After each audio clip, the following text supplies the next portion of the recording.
yaghmis yadahu fil ina'i hatta yaghsilaha thalathan fa innahu la yadri aina batat yaduhu.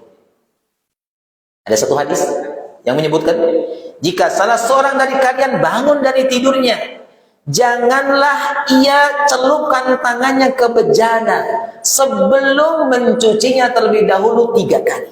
Di sini ada sunnah yang diajarkan oleh Nabi SAW. Kalau kita bangun tidur, Bapak dan Ibu, kita tidak boleh tuh memasukkan kedua tangan kita langsung ke bak, atau langsung ke kobokan, atau langsung ke ember, nggak boleh. Kecuali dia ambil terlebih dahulu 1 ciduk air dan dia mencuci tangannya 3 kali. Setelah dicuci tangan 3 kali, baru dia mencelupkan ke atas wadah tersebut. Ini sunnah, ini petunjuk Nabi SAW. Maka ada seorang yang ahlul bid'ah, dia mengatakan dengan nada yang mengejek, saya tahu di mana tanganku bermalam. Tanganku bermalam di kasur. Kan kalau kita tidur itu, kita tidak tahu tangan kita ada di mana. Entah itu ada di hidung, di kuping, atau di belakang, bagian bawah. Sebab kita tidak pernah tahu. Orang ini ngeledek sunnah Nabi. Aku bisa memastikan tanganku berada di mana. Dia ngeledek Nabi. Artinya apa? Saya nggak usah cuci tangan kok. Saya bisa memastikan tangan saya tidak kotor kok.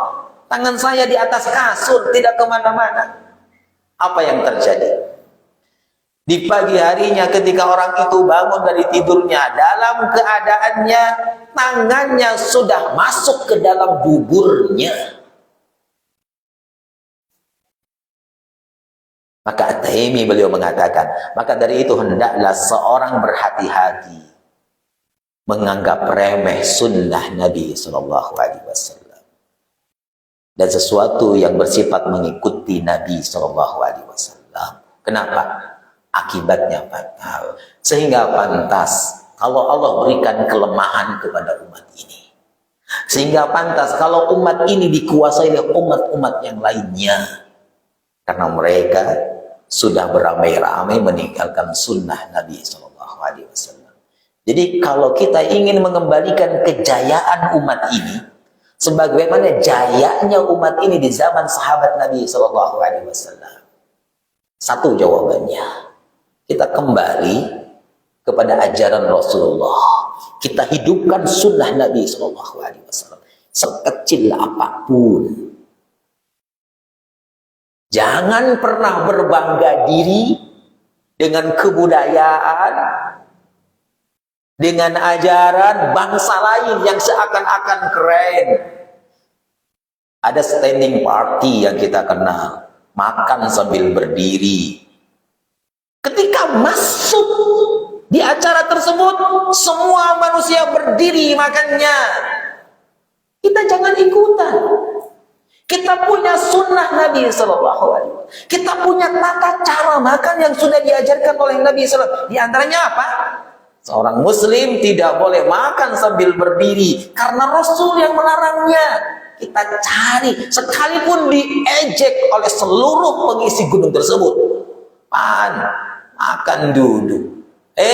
Anak muslim, saya muslim. Muslim diajarkan oleh Rasul, oleh Nabi saya. Kalau makan duduk, nggak boleh berdiri, nggak boleh kami makan berdiri. Sebenarnya sudah beranikah kita mengatakan itu? Kenapa Anda makan duduk? Diperintahkan oleh Rasul. Kenapa Anda cuci tangan setelah bangun dari tidur? Diperintahkan oleh Rasul. Jangan lempar sunnah Nabi SAW dari kehidupan kita. Itu sangat berbahaya. Barakallahu fikum. Subhanallah bihamdika, asyhadu an la ilaha illa anta, astaghfiruka wa atubu ilaik. Wa sallallahu ala Muhammadin wa ala alihi wa sahbihi wa man tabi'ahu ila yaumiddin. Wassalamu alaikum warahmatullahi wabarakatuh. Baik, kita berikan kesempatan untuk membantu kalau ada yang bertanya.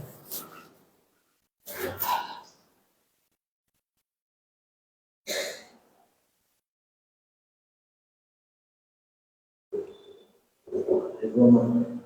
Waalaikumsalam warahmatullahi wabarakatuh.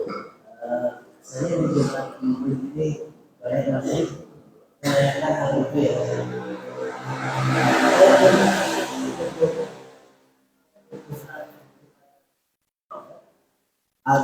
Diulang Pak, tadi ada motor lewat. Ya, kemudian itunya didekatkan. Nah, sebut nama terlebih dahulu Pak, biar saya kenal. Baik Pak Bambang, silakan Pak. Biasanya di belakang ini tidak sedikit banyak masih merayakan Maulid. Masya Allah, merayakan Maulid. Ya baik.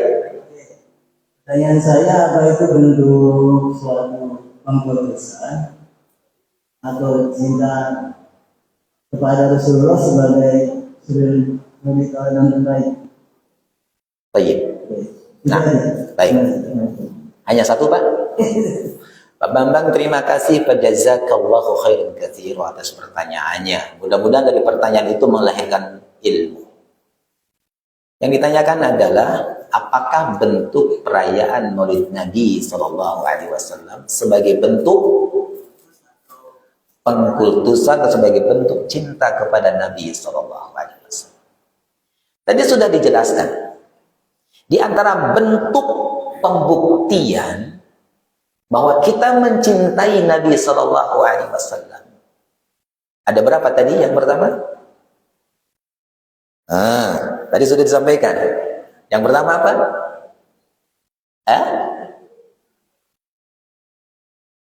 Salah satunya adalah ittiba kepada Nabi SAW. Betul kan?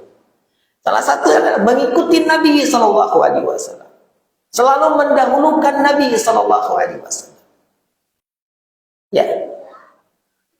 Maka pertanyaannya ini adalah bisa kita jawab,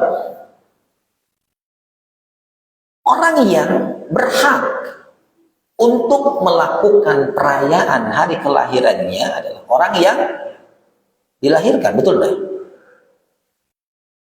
Rasulullah SAW dilahirkan dari ibundanya. Maka kaidah umum yang berlaku ya, beliau yang lebih berhak untuk merayakannya. Kalau itu perayaan itu harus diadakan. Tapi ternyata kita tidak menemukan dalam satu riwayah pun yang datang dari Nabi SAW, Rasulullah SAW merayakan hari kelahirannya. Sekalipun telah terjadi khilaf di kalangan para ulama, di kalangan ulama ahli sejarah tentang kelahiran Nabi SAW, khilaf. Bapak yang ibu yang muliakan, seseorang merayakan hari kelahiran Nabi SAW itu adalah dengan harapan dia mendapatkan apa? Mendapatkan pahala, betul dah. Seseorang yang merayakan hari kelahiran Nabi SAW, dia memiliki spirit, memiliki keinginan dia mendapatkan pahala dari Allah Subhanahu wa Ta'ala. Berarti ketika itu dia berkeyakinan bahwa perayaan itu adalah sebagai bentuk ibadah kepada Allah Subhanahu wa Ta'ala karena melahirkan pahala. Maka kalau itu adalah ibadah kepada Allah Subhanahu wa Ta'ala, mari kita tarik kepada Nabi SAW. Apakah ada perintah dari Nabi untuk merayakannya sehingga kita mengikuti apa yang diperintahkan dikatakan oleh Nabi SAW? Maka jawabannya tidak. Mari kita lihat generasi yang terbaik yang dikatakan oleh Nabi SAW.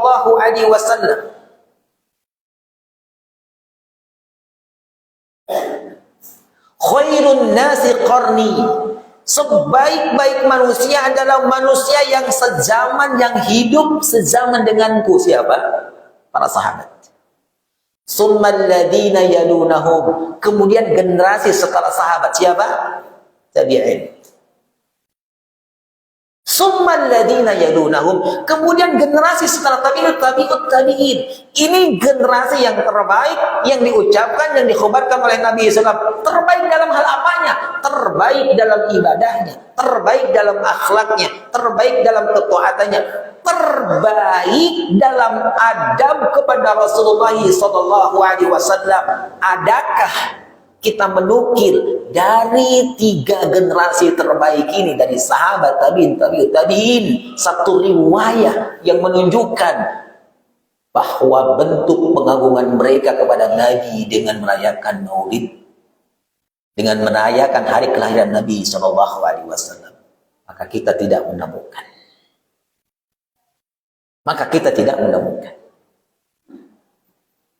Sehingga ada satu kaidah besar. Lau kana khairan, kalau emang itu baik, la sabaquna ilaih, maka generasi terbaik itu akan mendahului kebaikan itu. Lau kana khairan la sabaquna. Kalau emang itu kebaikan, maka kebaikan itu tidak akan pernah luput dari Nabi SAW, tidak pernah luput dari para sahabat, tidak pernah luput dari tabi'in, tidak pernah ditinggal oleh tabi'ut tabi'in. Kalau itu emang kebaikan. Yang lebih parahnya, semalaman, bahkan di tempat saya itu ada 7 hari 7 malam, Bapak. Setiap malam melakukan peringatan Maulid dengan membaca berjanji 7 hari 7 malam. Itu sampai jam 11 malam menggunakan speakernya keluar sampai masyarakat mengkomplainnya. Mereka melakukan itu karena ada gairah, karena mendapatkan pahala dari Allah Subhanahu wa taala. Karena itu mengklaim itu adalah ibadah kepada Allah Subhanahu wa taala.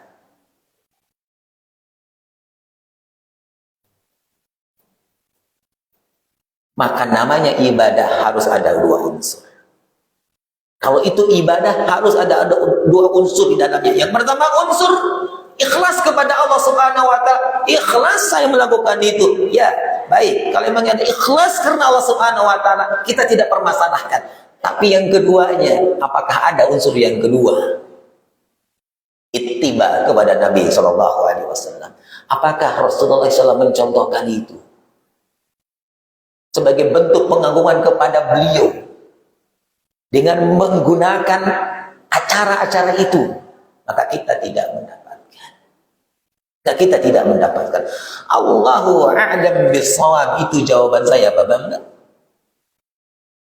Ironis, semalaman merayakan peringatan kelahiran Nabi SAW, tetapi dia tinggalkan sholat witir, dia tinggalkan sholat subuh, tidur sepanjang hari karena semalaman bergadang. Waliyadu billah. Cinta kepada Nabi tidak hanya klaim, tapi harus pembuktian. Tapi pembuktian di dalam mencintai Nabi SAW harus berdasarkan apa yang dipaparkan oleh Rasulullah SAW, yang dijelaskan dalam Al-Quran, yang dijelaskan dalam hadis-hadis Nabi SAW. Sebagai bentuk pembuktian kita cinta kepada Rasulullah, ittiba kepada Nabi SAW, kita ikut kepada Nabi SAW. Sekalipun seluruh manusia itu melakukan satu amalan, tidak hanya amalan itu, andai seluruh penduduk bumi ini mereka sepakat melakukan satu amalan, diperkuat oleh tokoh-tokoh mereka untuk memberikan semangat untuk mengamalkan amalan itu, dan itu diyakini sebagai ibadah, maka kita katakan kita tidak akan mengikuti itu kalau tidak ada sandaran dari Nabi SAW. Itu sikap seorang muslim sebagai umat Nabi SAW. Ketika dikatakan kepada ini bentuk ibadah, ini bentuk ibadah, maka kita tanyakan, Adakah ibadah yang diklaim oleh Anda itu dibangun di atas sandaran hujah yang kuat yang datang dari Al-Quran, datang dari Nabi Sallallahu Alaihi Wasallam? Kalau tidak ada, tidak dibangun di atas fondasi yang kuat, yang lahir dari ajaran Nabi Sallallahu Alaihi Wasallam, sekalipun seluruh manusia bersepakat untuk mengamalkannya, kita tawakuf dari amalan tersebut. Jawabannya sederhana. Kami tidak jumpai itu dari Nabi Sallallahu Alaihi Wasallam. Nabiku tidak memerintahkan itu. Para sahabat tidak pernah mengatakan itu, tidak pernah melakukan itu. Lau kana khairan lasabaquna ilaihi. Kalau itu emang kebaikan, pasti Nabi mendahului kebaikan itu. Diikuti oleh para sahabatnya, diikuti oleh tabi'in, diikuti oleh tabi'ut tabi'in. Allahu a'lam. Dari Ibu.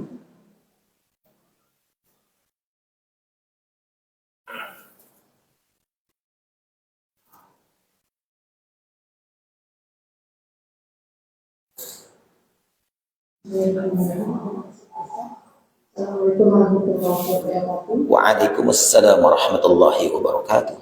Maaf untuk dua dari kalian. Baik. Ada dua pertanyaan.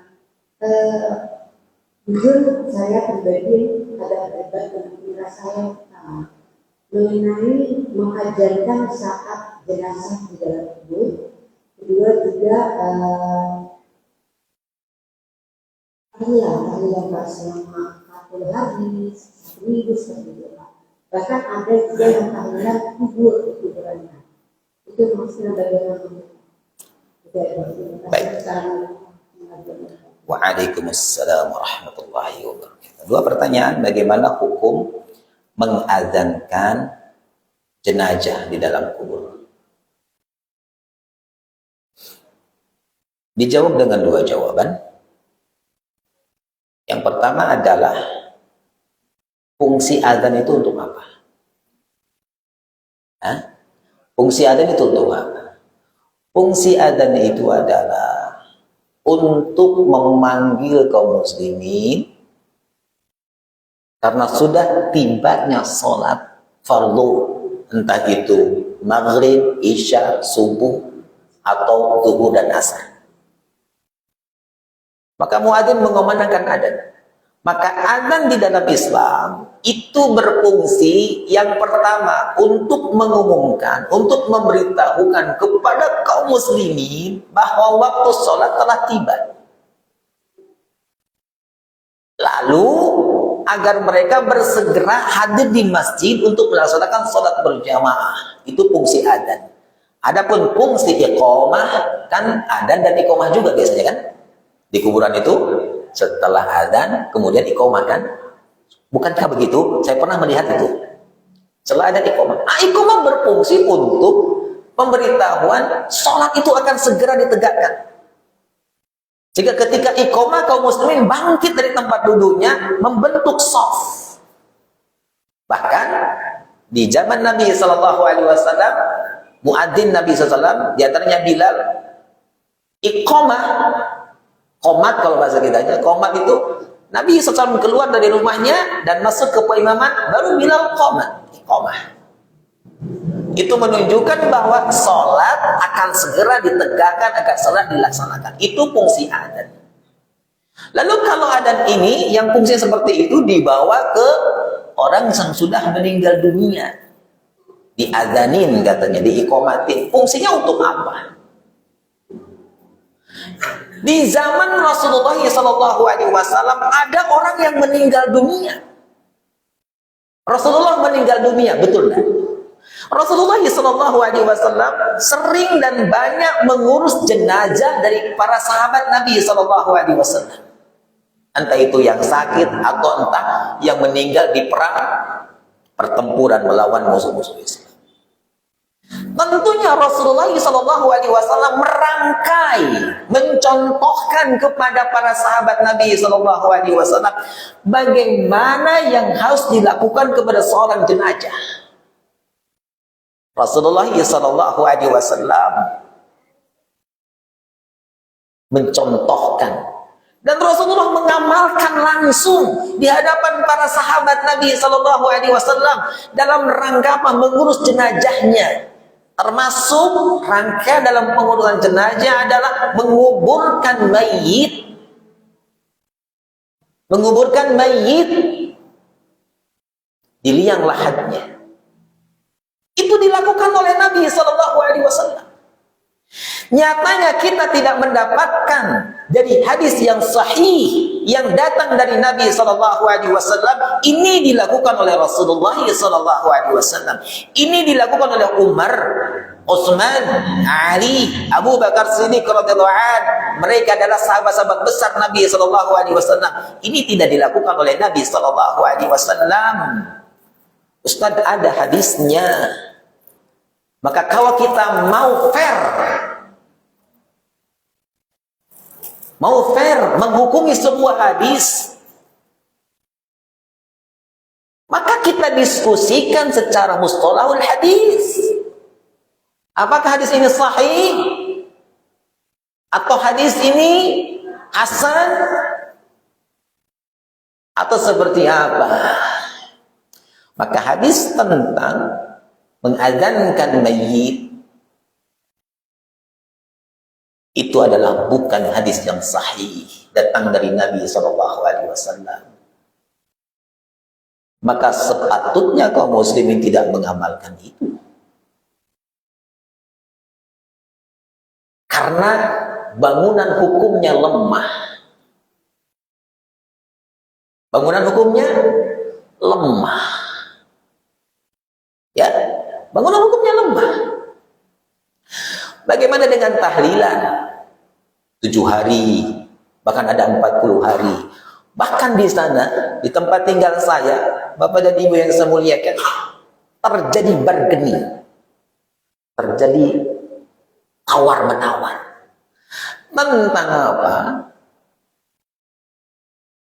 Tentang upah membacakan seluruh Al-Quran sampai beberapa kali khotam di atas kuburan. Jadi ada orang yang meninggal dunia, mereka memiliki keyakinan kalau si mayit ini yang sudah dikubur ini dibacakan Al-Quran, apalagi Al-Qurannya sampai khotam, dan khotamnya beberapa kali, akan membuat kuburannya itu terang benderang melebihi terangnya matahari. Ini sebuah akidah, sebuah keyakinan. Apa keyakinan ini benar? Maka Nabi Shallallahu Alaihi Wasallam tidak pernah menjelaskan akidah ini. Tidak ada datang dari Nabi Shallallahu Alaihi Wasallam satu penjelasan berupa hadis yang menunjukkan itu. Terjadi bargaining, terjadi rebut tawar, berapa yang harus dibayar, sampai puluhan juta. Bapak dan Ibu yang saya muliakan, satu khotaman dihargai 10 juta.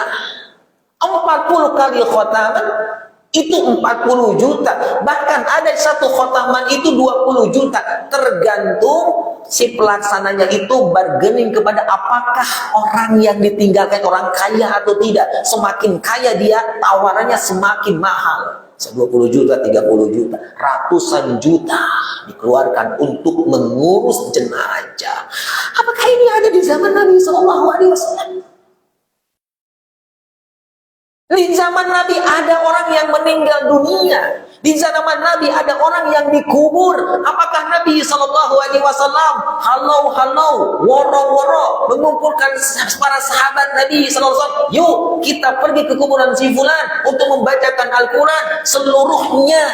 Bacaan yang paling fasih adalah Nabi Sallallahu Alaihi Wasallam. Yang banyak menguasai, memahami Al-Quran sahabat Nabi Sallallahu Alaihi Wasallam. Tidak ada dari generasi terbaik ini yang melakukan itu.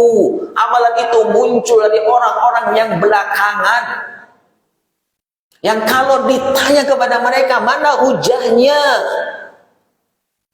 maka mereka memberikan hujah yang sangat lemah sekali, seperti lemahnya rumah laba-laba, tidak dibangun di atas hujah yang sangat kuat.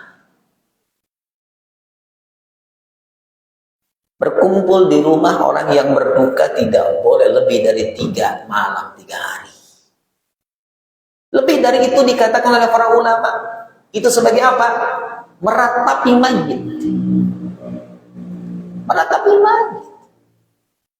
Orang yang sudah terkena musibah, dia harus apa? Harus dibebani lagi dengan pengeluaran-pengeluaran yang lain, mengumpulkan manusia di rumahnya. Itu harus mengumpulkan air, harus mengeluarkan makanan.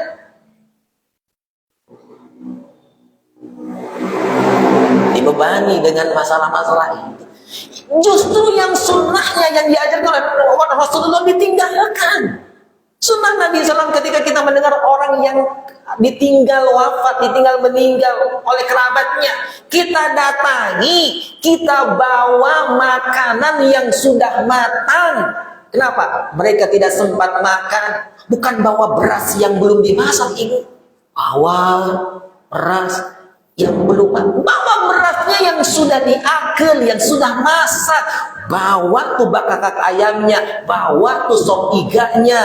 Berikan kepada keluarga yang ditinggalkan itu untuk menghibur mereka agar mereka sempat makan. Yang sunnahnya justru dihilangkan. Jadi ibu, di zaman Nabi ada orang yang meninggal dunia. Apakah di zaman Nabi SAW ketika rangkaian mengurusi jenazah kaum muslimin, ketika dimasukkan ke liang lahatnya, apakah ada adzan dan iqamah? Ketika malam pertama, apakah mereka kumpul-kumpul di rumah orang tersebut lalu membacakan berjanji atau membacakan surat-surat tertentu? Wallahi tidak, demi Allah tidak dilakukan oleh Nabi. Karena ini tidak dilakukan oleh Nabi. Sekalipun di zaman kita sekarang sepakat, yuk kita melakukan acara itu. Itu mendatangkan pahala sekalipun seluruh makhluk kaum muslimin di dunia ini atau ditambah zin melakukan itu. Kalau itu tidak ada contoh dari Nabi SAW, katakan aku tidak mau terlibat dengan itu. Aku hanya ingin mengikuti Nabi SAW. Jelas Ibu? Mohon maaf, jangan ditafsirkan saya keras, enggak. Kalau emang itu ada dari Nabi SAW, saya akan katakan itu ada dari Nabi SAW. Kalau nyatanya tidak dilakukan oleh Nabi, apa saya harus mengatakan apa yang dikatakan oleh orang-orang di zaman sekarang ini? Lakukan itu. Tentunya saya tidak fair dengan Nabi SAW. Barakallahu fiikum. Cukup ya, jam 9:30. Nanti kalau ada pertanyaan lagi, silakan di persoalan nanti saya tanyakan juga. Sebelum kita mulai majelis, seperti biasa kita ada berbagai doorpress ya buat para jamaah. Silakan Pilih nomor Bismillah, nomor 9. 9 apa namanya? Nomor 9 Buaan dari 8. Masya Allah, buaan. Buaan gugur. Baik, saya pilih yang ganjil nomor 3. Bu Yanti. Nomor 3 ada? Bu Yanti. Bu Yanti, Masya Allah. Lagi saya. Baik, saya milih yang 19. 19. Ada 19? Ummu Fatihah. Ummu Fatihah. Ummu Fatihah. Oh, di luar Ummu Fatihah. Barakallahu fiha. Satu lagi ada. Satu lagi saya ambil nomor 7. Nomor 7 Bu Evi. Bu Evi. Ada Bu Evi? Yang Masya Allah. Bu Evi. Bu Evi.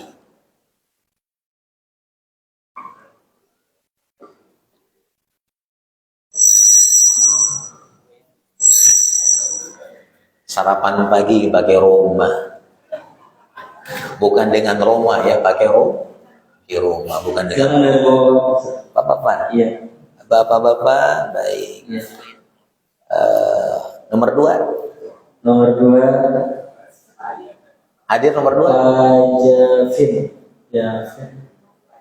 Pak Yasin. Ada Pak Yasin? Nomor 2. Dicetak terulang yang nomor.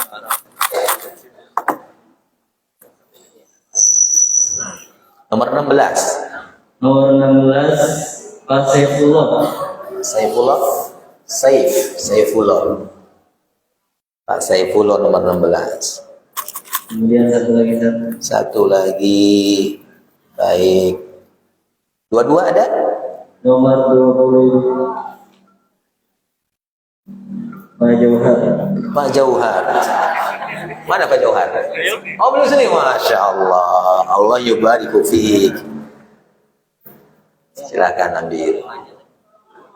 Masya Allah. Sudah? Alhamdulillahirabbil alamin, kita sudah menyelesaikan rangkaian acara di pagi hari ini. Barakallahu fikum wa jazakumullahu khairan katsira wa ila liqa'i subhanaka wa bihamdika asyhadu an la ilaha illa anta astaghfiruka wa atubu ilaik. Wassalamu alaikum warahmatullahi wabarakatuh.